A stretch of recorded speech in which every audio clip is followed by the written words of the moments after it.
అమ్మ వంట చేస్తే బాగుండు, అమ్మ చేతి ఫుడ్ తింటే బాగుండు, మన ఒంట్లో బాగాలేనప్పుడు అమ్మ పక్కన ఉంటే బాగుండు. ఎందుకంటే ఎంత మనకి ఏజ్ వచ్చినా కూడా అమ్మ అమ్మే, అమ్మకి మనం పిల్లలమే. ఇప్పుడు మనకి పిల్లలు పుట్టినా కూడా మన అమ్మ దగ్గరకు వచ్చేసరికి మనం పిల్లలం అయిపోతాం. సో ఇన్నేళ్ళు అంటున్నావు, సో నీకు బాగా చిన్నప్పటి నుంచి అమ్మతో అనుబంధం ఎలా ఉండేది, అండ్ అమ్మతో నీకు టక్కున పదే పదే పదే పదే గుర్తొచ్చే ఒక మంచి అనుబంధమైన విషయం ఏదైనా చెప్పు. సో మమ్మీ కూడా వర్కింగే. సో నాకు యాక్చువల్లీ మమ్మీ అంటే ఫస్ట్ థింగ్ నాకు స్ట్రైక్ అయ్యేది, తను ఎంత మమ్మల్ని చిన్నప్పటి నుంచి వర్క్ చేసుకుంటూ ఎంత కష్టపడి పెంచింది అనే ఇది డెఫినెట్లీ.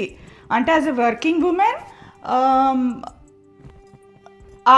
ఐ మీన్ ఇండియాలో ఆ టైంలో, ఇప్పుడంటే అందరం కార్స్లో తిరుగుతున్నాము, అప్పుడు తను 2 buses మారి వెళ్ళాలి ఆఫీస్కి. సో పొద్దున్నే అలా అంత దీంట్లో కూడా ఏ రోజు మాకు ఇది చేసి పెట్టలేదే అలా ఎప్పుడు అనిపించలేదు.